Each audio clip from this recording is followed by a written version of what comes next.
Oke, assalamualaikum warahmatullahi wabarakatuh. Baiklah, anak soleh-soleha, apa kabar?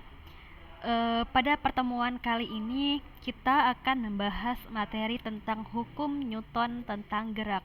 Di mana pada pertemuan sebelumnya anak soleh-soleha sudah mempelajari materi tentang gerak parabola. Oke, anak soleh-soleha, sebelum kita bahas lebih lanjut tentang materi ini, kalian masih ingat tentang hukum Newton? Kalian sudah pernah mempelajari materi hukum Newton ini ketika pembelajaran IPA di SMP. Ayo, anak soleh-soleha, coba diingat lagi. Ada berapa bunyi hukum Newton?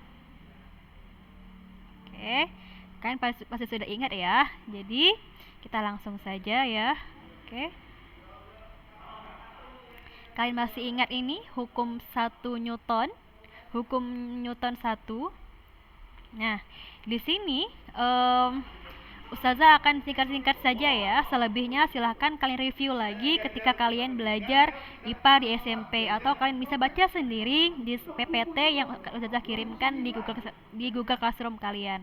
Oke, sekarang hukum Newton 1. Nah, di sini bunyinya, selama tidak ada resultan gaya yang bekerja pada sebuah benda, maka benda tersebut akan selalu pada keadaannya. Nah, jadi di sini maksudnya adalah benda yang diam akan selalu diam, dan benda yang bergerak akan bergerak dengan kecepatan konstan. Oke, kalian masih ingat apa persamaan dari hukum Newton 1? Oke, di sini sudah ada. Nah, di sini persamaannya adalah sigma F sama dengan 0, di mana di sini karena percepatannya itu sama dengan 0. Nah, oke. Silahkan direview lagi ya ketika kalian belajar IPA di SMP. Oke, kemudian ada juga hukum Newton 2. Oke, nah bunyinya apa? Masih ingat nggak bunyinya? Oke, bunyinya percepatan pada sebuah benda sebanding dengan resultan gaya yang bekerja pada benda tersebut. Nah, jadi di sini sigma F sama dengan M dikali A, di mana F itu adalah gaya, kemudian M itu adalah massa, dan A itu adalah percepatan. Oke, misalkan kalau dari rumus ini sigma F sama dengan M dikali A. Jika yang ditanyakan itu adalah percepatannya, misalnya A-nya, saya ulangi lagi, F itu gaya, kemudian M itu massa, dan A itu percepatan. Jika yang ditanya adalah percepatannya A, ini apa rumusnya jadi? Oke, maka rumusnya itu sigma F A sama dengan sigma F per M. Kalau yang ditanya adalah M, bagaimana rumusnya?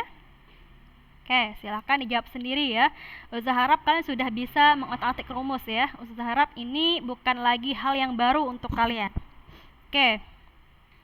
Kemudian ini ada contoh soal. Ini contoh soalnya juga harusnya sudah kalian pahami karena ini masih berkisaran soal-soal yang kalian bahas ketika di SMP ya. Tapi akan Ustazah review lagi supaya kalian lebih paham lagi. Oke, misal di sini sebuah truk dapat menghasilkan gaya sebesar 7.000 Newton. Jika truk tersebut dapat bergerak dengan percepatan 3,5 meter per sekon kuadrat, maka tentukan massa truk tersebut. Oke, dari soal ini apa saja yang diketahui? Di sini ada gaya.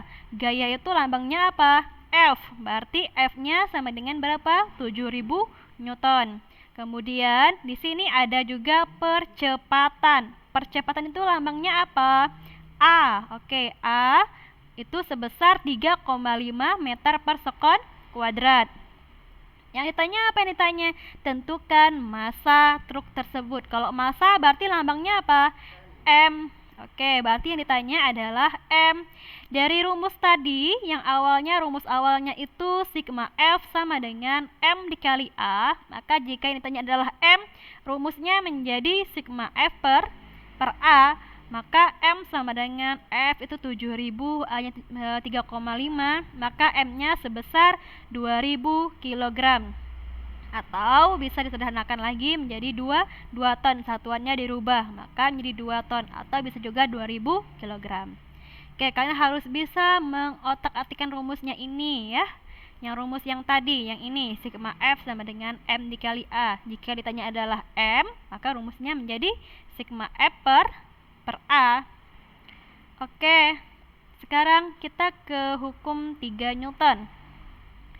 Hukum 3 Newton, jika dua benda berinteraksi, gaya yang dilakukan oleh benda pertama pada benda kedua sama dan berlawanan arah dengan gaya yang dilakukan oleh benda kedua pada benda pertama.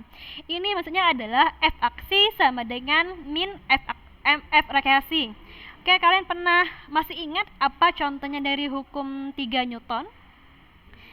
Kalian pernah mendorong dinding? Pernah nggak dorong dinding? Ketika kita mendorong dinding, sekuat apapun, sebesar apapun gaya yang kita berikan, maka dinding itu akan tetap atau bergerak. Maka dia akan tetap, tapi dia akan memberikan F reaksi kepada kita.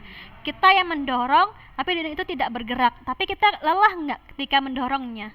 Lelah. Makanya di sini ada gaya yang dikeluarkan dan ada gaya yang juga bereaksi kepada kita. Maka di sini F aksi sama dengan min F reaksi. Oke. Soleha, ini video yang pertama. Saya akan potong dulu supaya terus akan lanjutkan ke video yang kedua. Tetap menonton ya untuk video yang berikutnya.